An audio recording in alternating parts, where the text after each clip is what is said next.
Welcome to Easy Tutorials. In this video, we are going to see the classification of data structures. You can classify data structure in two bases. The first one is programming basis and the second one is memory basis. So let's get started with the classification of data structure based on programming concepts. So broadly, you can classify data structure into primitive data type or primitive data structure and non-primitive data structure.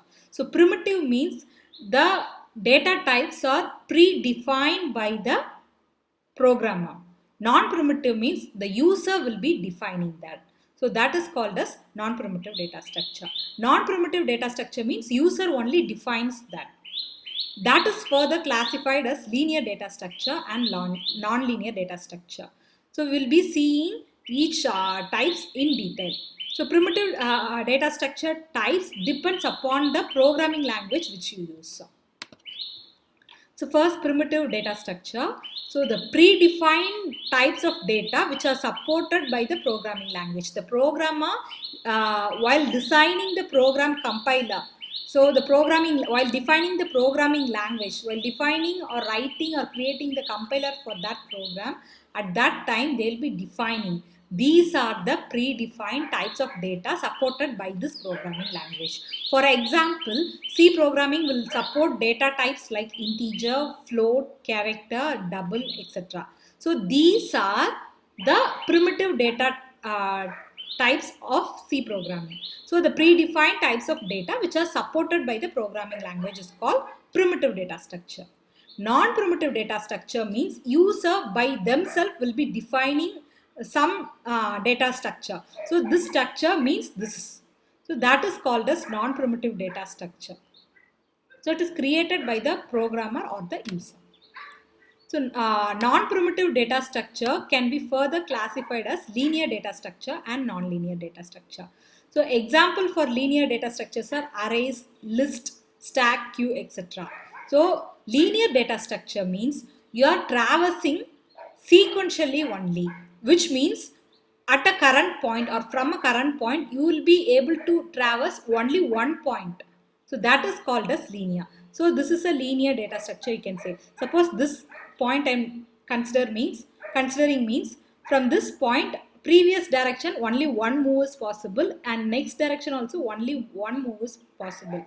So at a time I cannot move to both the things directly. So at a time I'll be able to move only one element directly. So that is called as sequential movement and that comes under linear data structure. So while traversing sequentially only one element is reached directly from another. That is called as linear data structure. So we'll be learning all these data structures in detail. Arrays, list. So list you'll be having singly linked list, doubly linked list, circular list, etc.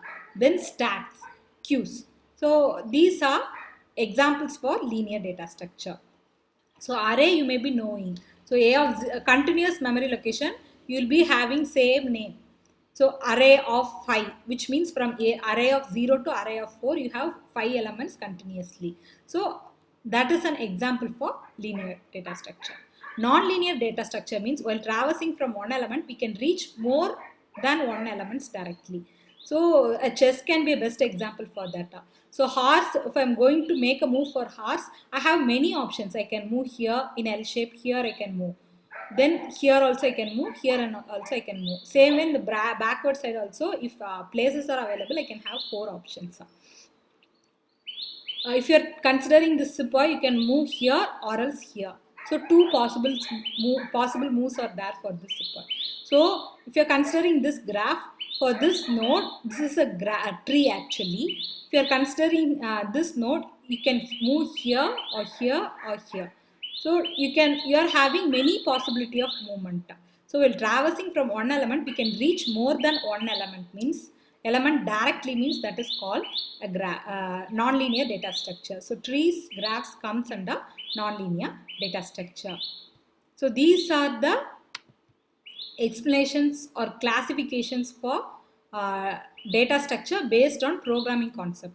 Based on memory concept, we can classify data structure into 2 types, dynamic data structure and static data structure. So dynamic means something which is changing. Static means which is not changing. So memory is allocated to the data structure dynamically. Dynamically in the sense, only when you execute the program, at that time you are allocating memory, means that is called as dynamic memory allocation or dynamic data structure. For a data structure, memory is fixed. That is during compile time, before compiling or at the time of compilation, you know this is the number of memory chunks you have to use. Then that is a static data structure. So an example for dynamic data structure, linked list.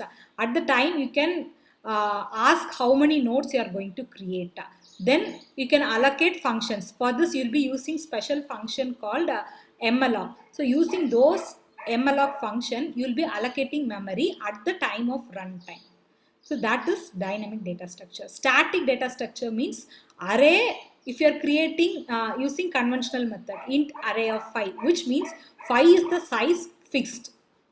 So that is static data structure. So what is the advantage of this dynamic data structure? Memory can be used efficiently. So only for the need I am allocating memory. So that is the best advantage. Here inefficient memory usage, because I am assuming 100 members can be allocated in an array. So array of 100 like that I am declaring. Only 5 elements I am using. So remaining 95 will be wasted. And other way, 100 I have declared. I want to insert 105 variables or 200 variables. So I have lack of memory. So static data structure means insufficient memory usage. Dynamic means efficient memory usage.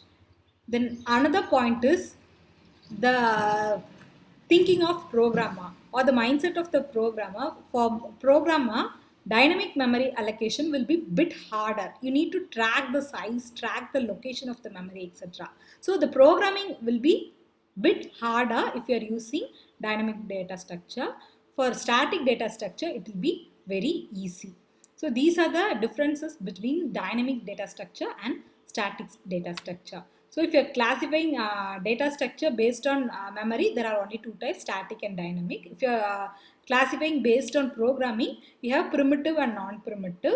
So non-primitive can be further classified as linear and non-linear. These are the classifications of data structure. In the next lecture series, we will be seeing many other concepts. Stay tuned to easy tutorials. Like, share and subscribe. Comments are always welcome. Thanks for watching.